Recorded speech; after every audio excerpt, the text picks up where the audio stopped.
Well, if you are making plans for the weekend already, plan your outside stuff for tomorrow. Here's Natasha. Yeah, absolutely. The majority of the day tomorrow is going to be dry. We don't have any rain incoming until Sunday morning, but also today. So it's kind of 2 rounds of rain between now and Sunday.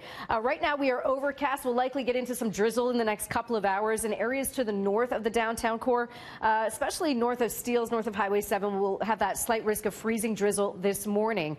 The majority of our rain is still back over Lake Michigan, just passing and exiting through Chicago right now. It is going to be a few millimeters of rain, and I'll show you that. But it is much colder out through eastern Ontario. Air temperatures are about -5, -6, and as long as sidewalks and roads remain below that freezing mark, as this rain moves in, we're going to be looking at that freezing rain a little bit more prolonged for Peterborough eastward, okay? Also up through North Bay and Sudbury, you're under that warning. This is going to be a light rainfall here. The majority of it comes just after noon.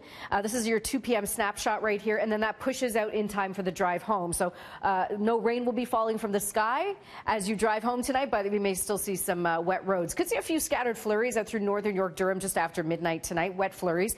Tomorrow, again, this is what Kevin's talking about. Plan all your outdoor stuff now for tomorrow, because by early Sunday morning, this is the rain that is incoming. It'll be heavier than what we're seeing today, and there's that risk of thunderstorms sort of between 5 and 7 in the morning. Current wind chill that I want you to dress for is -5 out there.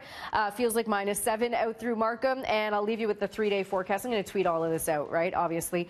4 degrees tomorrow, 12 on Sunday. That's in the morning. Temperatures falling to 4 in the afternoon. Over to you, Carrie. All right, thanks, Natasha. Well, just one closure to tell you about, and that is in Mississauga. It's Mississauga Road, closed off in both directions, just for a small section south of the QEW, but you will have to detour around this closure. It's Mississauga Road closed between Witeska and Indian Road, but again, the ramps to and from the QEW and Mississauga Road, everything is all open, and things are looking good otherwise. So I'll send it back downstairs to you, Mel. Okay, let's start things off with some great news. Team Canada at the Pyeongchang Games setting a medal record in South Korea. We now have 27, which is our best ever showing at a Winter Games.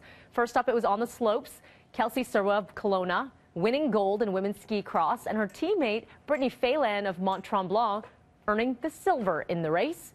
On the ice, it was Caitlin Osman winning a bronze today in the women's singles figure skating, and that is her 3rd Olympic medal. She adds to her gold in Pyeongchang in the team event, as well her silver from Sochi.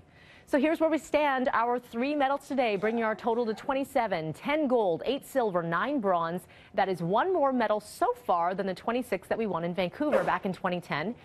2 more, and 2 more rather than what we won in Sochi. Norway leading the pack with 36 medals.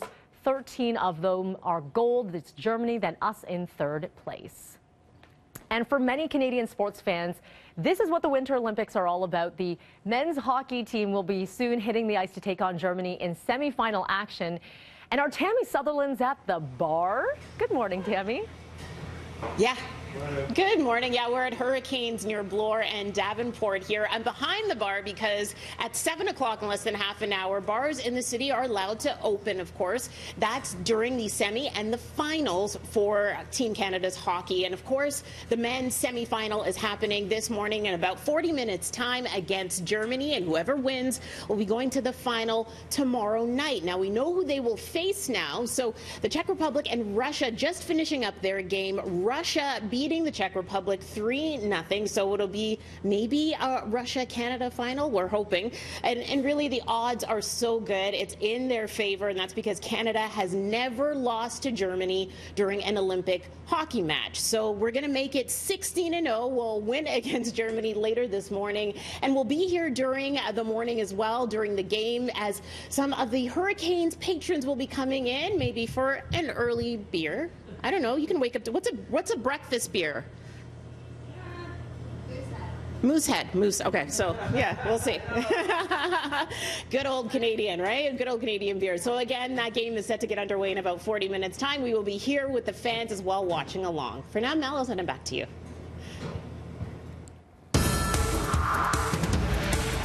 And we are following breaking news from Mississauga at this hour. Emergency crews battling a house fire on Arrowhead Road. In the Mississauga Road and QEW area, Carrie mentioned the road closure, and here it is, having a little bit of difficulty getting there as police have now blocked off media from getting closer to the scene. But we can show you this, very much a police and fire presence here. The road closure on Mississauga Road from Indian Road north to Witeska Boulevard. Crews were called here just after 4. So far, there's no word on the size and intensity or cause of this fire, but of course, we'll follow this for you more throughout the morning.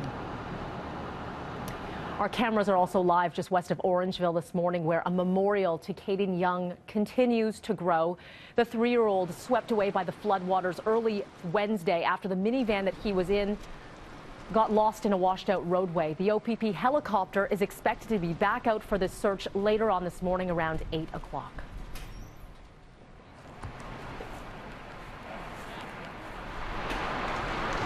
Now, his mother was able to get him out of that vehicle on Wednesday, but the boy was torn from her grip by the rushing water. The OPP helicopter, again, back out a little bit later on this morning. Yesterday, loved ones told City News that Caden's T-shirt had been found. The family van was also towed away from the scene for further examination. Toronto police will be holding a media conference this morning at 10:45. They're going to be updating the investigation into alleged serial killer Bruce McArthur. Expected during this update, more possible murder charges and victim identifications. McArthur already facing 5 counts of first-degree murder in the connection of the deaths of Andrew Kinsman, Salim Essen, Majid Kahan, Saroush Mahmoudi, and Dean Lissawick. The remains of Kinsman and 5 others found on a property linked to McArthur. Officers, meanwhile, continue to comb through his Thorncliffe Park apartment for more evidence. His next scheduled court appearance, February the 28th. All right, happening this weekend, a subway shutdown, and this is a big one we should tell you about. There will be no subway service on Line 1 between Shepherd Yonge and St. Clair stations for Saturday and Sunday. This is all for repairs and construction on the Eglinton Crosstown LRT. Now, you are being asked to use the university side of Line 1 because there will be no shuttle service running north-south. There will, however, be running extra service east-west in between those stations. So keep this in mind as you head out this weekend.